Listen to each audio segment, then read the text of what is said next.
ഹേ students, നമ്മളിന്ന് നോക്കാൻ പോകുന്നത് ഇന്ത്യൻ കോൺട്രാക്ട് ആക്ട് 1872 ആണ്. നമ്മൾ കഴിഞ്ഞ ക്ലാസ്സിൽ എന്താണ് നിയമം എന്ന് പറഞ്ഞു, എന്താണ് ബിസിനസ് ലോ എന്ന് നമ്മൾ പറഞ്ഞിട്ടുണ്ട്. ഇന്ന് നമ്മൾ നോക്കാൻ പോകുന്നത് ഇന്ത്യൻ കോൺട്രാക്ട് ആക്ട് ആണ്. ഓക്കെ, ഇത് രണ്ടാമത്തെ ചാപ്റ്റർ ആയിട്ടോ അല്ലെങ്കിൽ നിലവിലുള്ള ചാപ്റ്ററിൻ്റെ തുടർച്ചയായിട്ടോ എന്ത് ചെയ്യാം, നിങ്ങൾക്ക് എഴുതാവുന്നതാണ്. അപ്പോൾ ഇന്ത്യൻ കോൺട്രാക്ട് ആക്ട് 1872 എന്ന് എഴുതുക. ആദ്യം അതിൻ്റെ ബേസിക് ആയിട്ടുള്ള ചില കാര്യങ്ങൾ നമുക്ക് ഡിസ്കസ് ചെയ്യാം. ഓക്കെ, അപ്പോൾ ശ്രദ്ധിക്കുക, ഇന്ത്യൻ കോൺട്രാക്ട് ആക്ട്. എന്താണ് കോൺട്രാക്ട് എന്നറിയപ്പെടുന്നത്? കോൺട്രാക്ട് മീൻസ് കരാർ, അല്ലെ? കരാറാണ് നമുക്കറിയാം. നമ്മൾ മലയാളത്തിൽ എന്ത് പറയും? കരാർ എന്ന് പറയും. ഇന്ത്യൻ കരാർ നിയമം 1872. It came to enforce first day of September 1872. 1772 September 1-ാം തീയതിയാണ് ഈ പറയുന്ന ഇന്ത്യൻ കോൺട്രാക്ട് ആക്ട് നിലവിൽ വന്നിട്ടുള്ളത്. In India, Indian Contract Act 1872 is enacted on first day of September 1872. Next പറയുന്നത്, it applies whole India except J&K. J&K എന്ന് വെച്ചാൽ Jammu and Kashmir. ശ്രദ്ധിക്കുക, it applies, ഇത് ബാധകമാണ് എവിടെയൊക്കെ? ഹോൾ ഇന്ത്യ, ഇന്ത്യ ഒട്ടാകെ, എക്സെപ്റ്റ് ഒഴികെ, EXCEPT കേട്ടോ, except J&K, Jammu and Kashmir. Jammu and Kashmir ഒഴികെ ഇന്ത്യയിലുള്ള മറ്റെല്ലാ സംസ്ഥാനങ്ങൾക്കും ബാധകമാണ് ഇന്ത്യൻ കോൺട്രാക്ട് ആക്ട് 1872 എന്നറിയപ്പെടുന്നു. പിന്നെ പറയുന്നത്, it is the main source of law regulating contracts in India. ഇന്ത്യയിലെ കരാറുകളെ, ഇന്ത്യയിലുള്ള കരാറുകളെ മൊത്തം റെഗുലേറ്റ് ചെയ്യുന്ന ഏറ്റവും പ്രധാനപ്പെട്ട ഒരു ഉറവിടമാണെന്ന് അറിയപ്പെടുന്നത് ഇന്ത്യൻ കോൺട്രാക്ട് ആക്ട് 1872 എന്നറിയപ്പെടുന്നത്.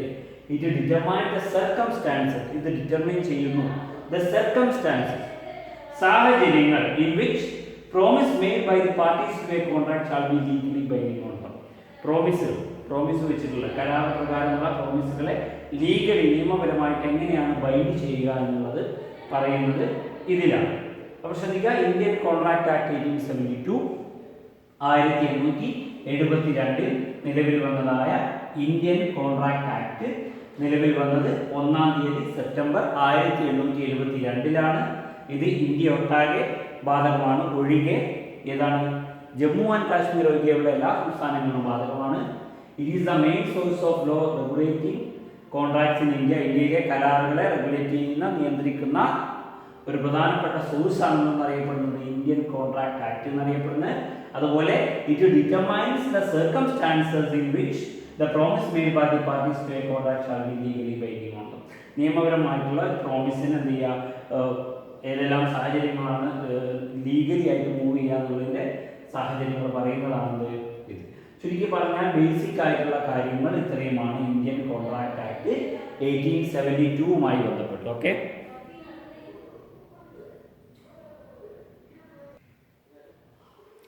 അടുത്തായിട്ട് നമ്മൾ നോക്കാനുള്ളതാണ് കോൺട്രാക്ട് എന്നറിയപ്പെടുന്നത്. കോൺട്രാക്ട് എന്ന് വെച്ചാൽ മലയാളത്തിൽ എന്ത് പറയും? കരാർ എന്ന് പറയും. നമുക്ക് കരാർ എന്നതിനെ കുറിച്ച് ചെറിയൊരു ധാരണയൊക്കെ ഉണ്ടാവും, അല്ലേ? നമ്മുടെ നാട്ടിൽ നമ്മൾ വീട്, ഫോർ എക്സാമ്പിൾ പറയുകയാണെങ്കിൽ നമ്മളെ വീട് ജോലിക്കൊക്കെ ആയിട്ട് എന്ത് ചെയ്യും, നമ്മൾ ചില ആളുകൾക്ക് കരാർ കൊടുക്കാറുണ്ട്, അല്ലേ? അതുപോലെ വീട്, നാട്ടിലുള്ള പാലം പണി, അതുപോലെ മറ്റുള്ള വർക്കുകളൊക്കെ ഉണ്ടാവും, അല്ലേ? കരാർ അടിസ്ഥാനത്ത് കൊടുക്കുന്നത്. അപ്പോൾ കരാർ എന്നുള്ളത് നിങ്ങൾ കേട്ടിട്ടുണ്ടാവും, നിത്യജീവിതത്തിൽ കേൾക്കുന്ന ഒന്നാണ് കരാർ എന്നുള്ളത്. അപ്പോൾ നമ്മൾ ഇന്ത്യൻ കോൺട്രാക്ട് ആക്ടിൽ കരാറിനെ കുറിച്ച് എന്താണെന്നുള്ളതാണ് നമ്മളിവിടെ നോക്കുന്നത്. ആദ്യമായിട്ട് പറയുന്നത്, it is derived from the word contractum. കോൺട്രാക്റ്റം എന്നറിയപ്പെടുന്ന ഒരു വാക്കിൽ നിന്നാണ് കോൺട്രാക്ട് എന്ന് പറയുന്ന വാക്ക് വന്നിട്ടുള്ളത്. Okay, it is derived from the word contractum. Okay, കോൺട്രാക്റ്റം എന്ന് പറയുന്ന വേർഡിൽ നിന്നാണ് വന്നിട്ടുള്ളത്. വിച്ച് മീൻസ് ഡ്രോൺ ടുഗെദർ, ഒരുമിച്ച് കൊണ്ടുപോകുക, ഒരുമിച്ച് കൊണ്ടുവരിക എന്നുള്ള അർത്ഥമാണ്. ഡ്രോൺ ടുഗെദർ എന്നുള്ള അർത്ഥമാണ് എന്തിനുള്ളത്?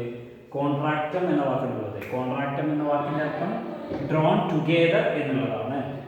It denotes that drawing together the mind of 2 or more person. ഇത് ഡിനോട്ട് ചെയ്യുന്നത് എന്താണെന്ന് വെച്ചാൽ ഡ്രോയിങ് ടുഗെദർ, ഒരുമിച്ച് കൊണ്ടുവരിക എന്തിനെ? The mind of 2 or more person, 2 or അതിലധികം ആളുകളുടെയും മനസ്സിനെ ഒരുമിച്ച് കൊണ്ടുവരിക.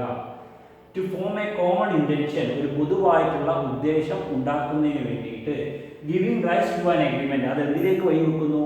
അത് ഒരു എഗ്രിമെന്റിലേക്ക് വഴിവെക്കുന്നു. It denotes that drawing together the mind of 2 or more person to form a common intention, giving rise to an agreement. ഇത് ഡിനോട്ട്സ്, ഇത് അർത്ഥമാക്കുന്നത് ഡ്രോയിങ് ടുഗെദർ, ഒരുമിച്ച് കൊണ്ടുവരിക, the mind of 2 or more person, മനസ്സ് രണ്ടോ അതിലധികമോ ആളുകളുടെ മനസ്സിനെ ഒരുമിച്ച് കൊണ്ടുവരിക, to form a common intention, എന്ത് രൂപീകരിക്കാൻ, ഒരു പൊതുവായിട്ടുള്ള ഉദ്ദേശം രൂപീകരിക്കുവാൻ, giving rise to an agreement, അത് എന്തിലേക്ക് വഴിവെക്കുന്നു, ഒരു എഗ്രിമെന്റിലേക്ക്. എഗ്രിമെന്റ് എന്താണ് മലയാളത്തിൽ ഉടമ്പടി എന്ന് പറയുക, ഒരു ഉടമ്പടിയിലേക്ക് എന്ത് ചെയ്യുന്നു, വഴിവെക്കുന്നു. ഇനി പറയുന്നു കോൺട്രാക്ട് എന്ന് വെച്ചാൽ എന്താണ്, ഏറ്റവും സിമ്പിൾ ആയിട്ട് നിങ്ങൾക്ക് എഴുതി വെക്കാൻ. നിങ്ങളോട് ചോദിക്കാണ് what you mean by a contract എന്ന് വെച്ചാൽ ഒറ്റ വാക്ക് എഴുതിയാൽ മതി, ആ ഒറ്റ സെന്റൻസ് എഴുതിയാൽ മതി, അതിൽ കിട്ടും.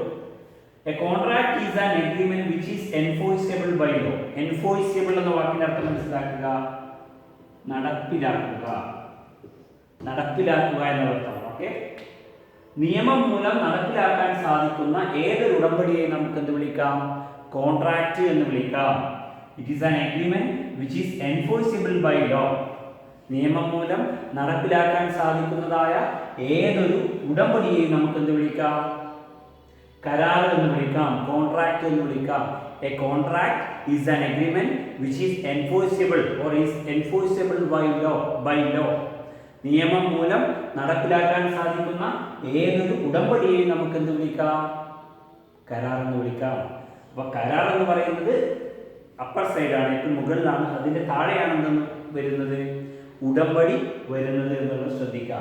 കരാറും എഗ്രിമെന്റും തമ്മിൽ വ്യത്യാസമുണ്ട്. കരാറിൽ അടങ്ങിയിട്ടുള്ളതാണ് ഏത്, ഉടമ്പടി എന്ന് പറയുന്നത്. അതായത് കരാറിനും താഴെയാണ് ഉടമ്പടി ഉള്ളത്, കരാറാണ് ഏറ്റവും സുപ്രീം ആയിട്ടുള്ളത് എന്ന് ഓർത്തു വെക്കുക.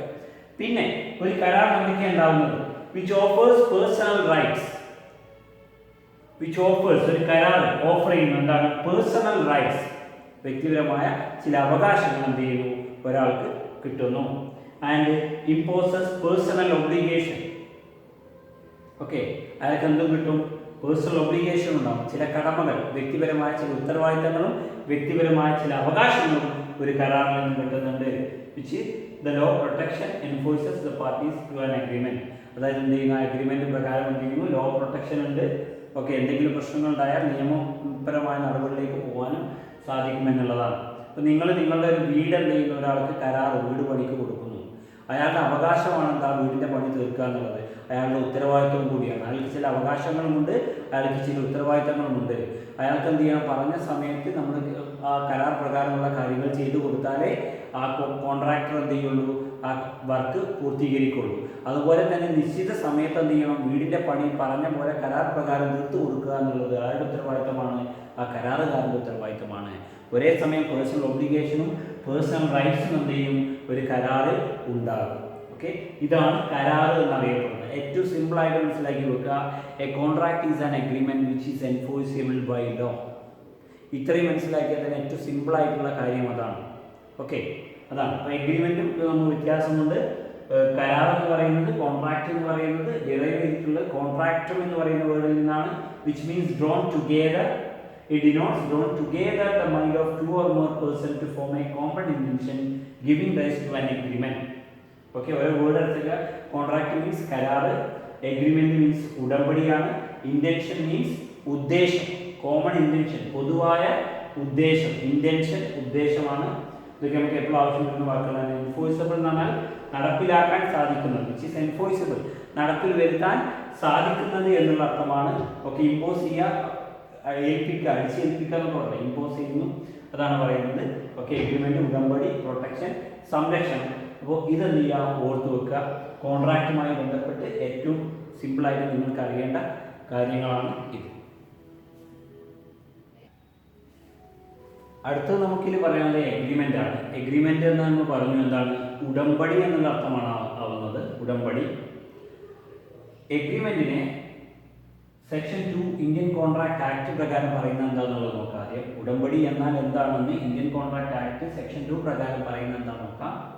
എവരി പ്രോമിസ്, ഏതൊരു വാഗ്ദാനവും, and every set of promise, ഏതൊരു കൂട്ടം വാഗ്ദാനവും, ഫോമിംഗ് ദ കൺസിഡറേഷൻ, അതെന്ത് ചെയ്യുന്ന ഒരു കൺസിഡറേഷൻ ഉണ്ടാക്കുന്നു, ഫോർ ഈച്ച് അതർ, പരസ്പരം, അങ്ങനെയാണെങ്കിൽ അതൊരു എഗ്രിമെന്റ് ആണ്. ശ്രദ്ധിക്കുക, ഒരു വാഗ്ദാനമോ ഒരു കൂട്ടം വാഗ്ദാനമോ അതെന്തുണ്ടാക്കുന്നു, ഒരു കൺസിഡറേഷൻ. കൺസിഡറേഷൻ എന്ന് പറഞ്ഞാൽ പ്രത്യുപകാരം, പരസ്പരം എന്താണോ കൈമാറുന്നത് അതാണ് അത്. Okay, consideration for each other. പരസ്പരം അവരെന്ത് ചെയ്യുന്നു, ഒരു കൺസിഡറേഷൻ ഫോം ചെയ്യുന്നുണ്ട് എങ്കിൽ അതാണ് എഗ്രിമെന്റ്. ശ്രദ്ധിക്കുക, ഒരു എഗ്രിമെന്റ് ഉണ്ടാകുമ്പോൾ അവിടെ കൺസിഡറേഷൻ ഉണ്ടാവും. Consideration means giving something return to the service. നമുക്കൊരാൾ ഒരു സേവനം ചെയ്തതിന് നമ്മളെന്ത് ചെയ്യുന്നു, നൽകുന്നത്. ഒരാൾ നമ്മളെന്ത് ചെയ്യുന്നു, വീട്ടിലേക്ക് സാധനങ്ങൾ എത്തിച്ചു കൊടുക്കാൻ നമ്മളെന്ത് ചെയ്യുന്നു, ഒരാളുമായി കരാറിൽ ഏർപ്പെടുന്നു. അങ്ങനെയാണെങ്കിൽ അയാൾ ആ പ്രവൃത്തിയിൽ ഈ വ്യക്തി ചെയ്യുന്ന എത്തിച്ചു കൊടുക്കുക എന്നുള്ള അയാളുടെ കൺസിഡറേഷനാണ്. അതിന് തക്കമായ കൂലി എന്താണോ പകരം നൽകുന്നത് അത് കൊടുക്കുക എന്നുള്ളത് എന്താണ്, മറ്റേ വ്യക്തിയുടെ കൺസിഡറേഷൻ. അപ്പോൾ എന്താണോ സംതിങ് റിട്ടേൺ, പകരമായിട്ട് എന്താണോ കൊടുക്കുന്നത് അതാണ് കൺസിഡറേഷൻ. ശ്രദ്ധിക്കുക, ഒരു വാഗ്ദാനമോ ഒരു കൂട്ടം വാഗ്ദാനമോ അത് എന്തിലേക്ക് വഴിവെക്കുന്നു, എന്തുണ്ടാക്കുന്നു, അത് ഫോം ചെയ്യുന്നു, എന്ത് കൺസിഡറേഷൻ ഉണ്ടാകുന്നു ഫോർ ഈച്ച് അതർ, പരസ്പരം. അങ്ങനെയാണെങ്കിൽ അതിനെ നമുക്ക് എന്ത് വിളിക്കാം, എഗ്രിമെന്റ് എന്ന് വിളിക്കാവുന്നതാണ്. ഓക്കെ. പിന്നെ എഗ്രിമെന്റ് എന്ന് വെച്ചാൽ ഏറ്റവും സിമ്പിളായിട്ട് നിങ്ങൾ ശ്രദ്ധിക്കേണ്ടത് കോൺട്രാക്റ്റിന്റെ ബേസാണ്. കോൺട്രാക്റ്റിന്റെ അടിസ്ഥാനം എന്ന് പറയുന്നത് എന്താണ്, എഗ്രിമെന്റ് ആണ്. എഗ്രിമെന്റ് ഉണ്ടെങ്കിൽ അവിടെ എന്തുണ്ടാവുള്ളൂ, കോൺട്രാക്ട് ഉണ്ടാവുകയുള്ളൂ എന്ന് ഓർത്ത് വെക്കുക. അതുപോലെ section 10 of Indian contract act, ചുരുക്കി എഴുതിയാണ് ICA എന്നുള്ളത്. Section 10 of Indian contract act പ്രകാരം പറയുന്നത് എല്ലാ എഗ്രിമെന്റുകളും കോൺട്രാക്റ്റുകളായിരിക്കും. ഈഫ് ഉണ്ട്. എപ്പോഴായിരിക്കും ഈഫ്, എപ്പോൾ, ഏത് സാഹചര്യത്തിലാണ്, they are made by free consent. Free consent എന്ന് വെച്ചാൽ ശ്രദ്ധിക്കുക, ഫ്രീ കൺസെന്റ് എന്ന് വെച്ചാൽ സ്വയം സമ്മതം, നമ്മുടെ സ്വന്തം സമ്മതം, മറ്റൊരാളുടെയും പ്രകോപനമില്ലാതെ മറ്റൊരാളുടെയും പ്രേരണയില്ലാതെ നമ്മൾ ഒരാളോട് ഒരു കാര്യത്തിന് ചെയ്തു തരാമെന്ന് സമ്മതിക്കുകയാണെങ്കിൽ അതാണ് ഫ്രീ കൺസെന്റ്. രണ്ട് വ്യക്തികളും ഒരു കരാറിൽ ഏർപ്പെടുന്ന, ഒരു എഗ്രിമെന്റിൽ ഏർപ്പെടുന്ന രണ്ട് പാർട്ടിയുണ്ട്, പാർട്ടി എയും പാർട്ടി ബിയും. പാർട്ടി എ പാർട്ടി ബിയുമായി എഗ്രിമെന്റിൽ ഏർപ്പെടാൻ വേണ്ടിയിട്ട് പാർട്ടി എ കുറച്ച് ഗുണ്ടകളെ അയച്ചിട്ട് എന്ത് ചെയ്യുന്നു, പാർട്ടി ബിയെ സമ്മതിപ്പിക്കുകയാണെങ്കിൽ, അല്ലെങ്കിൽ പാർട്ടി എയുടെ മകളെയോ ആരെയൊക്കെ തട്ടിക്കൊണ്ടു പോയിട്ട് കരാർ ഏർപ്പെടാൻ വേണ്ടി ഭീഷണിപ്പെടുത്തുകയാണെങ്കിൽ അത് ഫ്രീ കൺസെന്റ് അല്ല. അതെന്താണ്, അവരെ ഭീഷണിപ്പെടുത്തിയിട്ടൊക്കെ ചെയ്യുന്നതാണ്. അപ്പോൾ എന്തായിരിക്കണം, എല്ലാ എഗ്രിമെന്റുകളും കോൺട്രാക്റ്റ് ആവും. ഏത് സാഹചര്യത്തിൽ, അവിടെ പാർട്ടീസ്, അവിടെയുള്ള ആളുകൾ, കരാറിൽ ഏർപ്പെടുന്ന ആളുകൾ എന്ത് ചെയ്തിരിക്കണം, ഫ്രീ കൺസെന്റ് ആയിരിക്കണം കൊടുത്തിരിക്കേണ്ടത്. അവരുടെ സ്വയം സമ്മതമായിരിക്കണം. മറ്റൊരാളുടെയും ഔട്ട്സൈഡ് പാർട്ടീസിന്റെ, തേർഡ് പാർട്ടീസിന്റെ യാതൊരു വിധത്തിലുള്ള ഇടപെടലും ഉണ്ടാവാൻ പാടില്ല. And competent to the contract, കരാറിൽ ഏർപ്പെടാനുള്ള കഴിവുണ്ടാവണം. നമുക്ക് വിശദമായിട്ട് പഠിക്കാനുള്ളതാണ്, എന്നാലും പറയാം. കോമ്പീറ്റന്റ് എന്ന് വെച്ചാൽ കരാറിൽ ഏർപ്പെടാനുള്ള കഴിവ്, അയാൾക്ക് സോഷ്യലി, എക്കണോമിക്കലി, ഫിസിക്കലി ഒക്കെ എന്ത് ചെയ്തിരിക്കണം, മെന്റലി ഒക്കെ അയാൾക്ക് കഴിവുണ്ടാവണം. മാനസിക പ്രശ്നമുള്ള ആളുകൾ, ഇൻസോൾവെന്റ്, പാപ്പരായിട്ടുള്ള, നയാ പൈസ കയ്യിലില്ലാത്ത ആളുകളാണ് ഇൻസോൾവൻസി ആയിട്ടുള്ള ആളുകൾ, മാനസിക പ്രശ്നങ്ങളുള്ള ആളുകൾ, ഡ്രങ്കാർഡുകൾ, ഡ്രങ്കാർഡ്, മദ്യപിക്കുന്ന ആളുകൾ, ഇവർക്കൊന്നും എന്ത് ചെയ്യാൻ പറ്റില്ല, കരാറിൽ ഏർപ്പെടാൻ പറ്റില്ല. ഇൻകോമ്പീറ്റൻ്റ് ആണ്. കോമ്പീറ്റൻ്റ് ആവുക എന്ന് വെച്ചാൽ എന്ത് ചെയ്യണം, അയാൾ ആ കരാറിൽ ഏർപ്പെടാൻ പാകമായിരിക്കണം. മൈനർക്ക് പറ്റില്ല. മൈനർ, പ്രായപൂർത്തിയാവാത്ത വ്യക്തി, 18 വയസ്സ് തികയാത്ത ആൾക്ക് പറ്റില്ല. അതുപോലെ തന്നെ ഫോർ എ ലോഫുൾ കൺസിഡറേഷൻ, നിയമപരമായിട്ടുള്ള കൺസിഡറേഷൻ ആയിരിക്കണം. സ്മഗ്ലിങ്ങിനോ വുമൺ ട്രാഫിക്കിനോ ചൈൽഡ് ട്രാഫിക്കിനോ ഒന്നും ആവാൻ പാടില്ല. ഓക്കെ, കള്ളക്കടത്തിന് ഒന്നും ആവാൻ പാടില്ല. അത്തരത്തിലുള്ള അഗ്രിമെൻ്റ് ആയിരിക്കരുത്. ആൻഡ് ലോഫുൾ ഒബ്ജക്റ്റ്, ലോഫുൾ ആയിട്ടുള്ള ഒരു വസ്തുവായിരിക്കണം. And are not hereby expressly declared void, അതൊരിക്കലും എന്ത് ചെയ്തിരിക്കാൻ പാടില്ല, വോയിഡ് ആണെന്ന് പ്രഖ്യാപിക്കാൻ പാടില്ല. ഓക്കെ, വോയിഡ് എന്ന് പറഞ്ഞതിന് മുമ്പ് നിങ്ങൾ ആദ്യം മനസ്സിലാക്കേണ്ട ഒരു വാക്കാണ് വാലിഡ്. വാലിഡ് എന്ന് വെച്ചാൽ എന്താണ്, നിയമപരമായി സാധുതയുള്ളത്, നിയമപരമായി ഉറപ്പുള്ളത്, നിയമപരമായി വാല്യൂ ഉള്ളതാണെന്ത്, വാലിഡ്. അപ്പോൾ വോയിഡ് പറഞ്ഞാലോ നേരെ ഓപ്പോസിറ്റ്, നിയമപരമായി സാധുതയില്ലാത്തത്, നിയമത്താൽ നടപ്പിലാക്കാൻ സാധിക്കാത്തത് എന്താണോ അതാണ് വോയിഡ്. ഇവിടെ എന്താ പറയുന്നത്, ഒരു എഗ്രിമെന്റ് വോയിഡ് ആണെന്ന് എക്സ്പ്രസ്ലി ഡിക്ലെയർ ചെയ്തിരിക്കരുത്, വ്യക്തമാക്കിയിരിക്കരുത്. അപ്പോൾ ഇതാണ് എഗ്രിമെന്റ്. ഇന്ന് 3 കാര്യങ്ങളാണ് ഡിസ്കസ് ചെയ്തത്. ആദ്യം പറഞ്ഞ ഇന്ത്യൻ കോൺട്രാക്ട് ആക്ട് 1872, അതുണ്ടായിട്ടുള്ളത് എന്നാണ് സെപ്റ്റംബർ 1 തീയതി 1822 ഇന്ത്യയിൽ എല്ലായിടത്തും അത് ബാധകമാണ്. എവിടെ ഒഴികെ, ജമ്മു ആൻഡ് കാശ്മീർ ഒഴികെ ബാക്കി എല്ലാ സ്ഥലത്തും ബാധകമാണ്. ഓക്കെ, ആ കോൺട്രാക്ട് ആക്ട് അത് വന്നതുകൊണ്ടാണ് എന്ത് ചെയ്യുന്നത്, ഇന്ത്യയിലെ എല്ലാ കോൺട്രാക്റ്റുകളെയും റെഗുലേറ്റ് ചെയ്യുന്നതെന്ന് പറഞ്ഞു. അതിനുശേഷം എന്താണ് കോൺട്രാക്ട് എന്ന് പറഞ്ഞു അല്ലേ. Contract is an agreement which is enforceable by law. Okay, അത് പറഞ്ഞു, അതിൻ്റെ കാര്യങ്ങൾ പറഞ്ഞു. പിന്നീട് നമ്മൾ ഡിസ്കസ് ചെയ്താണ് എഗ്രിമെൻ്റ് എന്നുള്ളത്. ഉടമ്പടി എന്ന് പറയുന്ന കരാറിൻ്റെ ഭാഗമാണ്. അപ്പോൾ എന്താണ് every promise and every set of promise forming the consideration for each other is an agreement, അതിൻ്റെ കാര്യങ്ങളൊക്കെ പറഞ്ഞു. ഓക്കെ, ഇത്രയുമാണ് നമുക്ക് ഇന്നത്തെ ക്ലാസ്സിൽ ഡിസ്കസ് ചെയ്യാനുള്ളത്. അപ്പോൾ നമ്മൾ കഴിഞ്ഞ ക്ലാസ്സിൽ എടുത്തിട്ടുണ്ടായിരുന്നു എന്താണ് കാര്യങ്ങളൊക്കെയാണ്, അത് ജസ്റ്റ് ഒരു ബേസ് കാര്യങ്ങളായിരുന്നു. അപ്പോൾ എന്ത് ചെയ്യുക, ഇന്നെടുത്ത കാര്യങ്ങൾ ഇത്രയുമാണ്. അപ്പോൾ നിങ്ങൾ എന്ത് ചെയ്യുക, ഇത് നോട്ടിലേക്ക് പകർത്തി എഴുതണം. നോട്ട് കാര്യങ്ങൾ തരും, അത് പകർത്തി എഴുതുക. അതുപോലെ എന്ത് ചെയ്യുക, ആരെങ്കിലും ഈ ക്ലാസ് കാണാത്തതുണ്ടെങ്കിൽ അവരോടൊന്ന് അറിയിക്കുക. ഓക്കെ, ക്ലാസ്സിൽ ആരെങ്കിലും കാണാത്തവരെ ഇതിനെക്കുറിച്ച് അറിയാത്തവരൊക്കെ ഉണ്ടെങ്കിൽ എന്ത് ചെയ്യുക, അവർ അറിയിക്കുക എന്നുള്ളത് നിങ്ങളുടെ ഉത്തരവാദിത്തമാണ്. അപ്പോൾ നോട്ട് എടുത്തിട്ട് നോട്ട് എഴുതിയിട്ട് അത് എഴുതിയതിന് ശേഷം എന്ത് ചെയ്യുക, എനിക്ക് അയച്ചു തരിക, എന്നാൽ അറ്റൻഡൻസ് മാർക്ക് ചെയ്യുള്ളൂ. അപ്പോൾ ഇത്രയും കാര്യങ്ങളാണ് ഇന്ന് പറയാനുള്ളത്. Okay, thank you.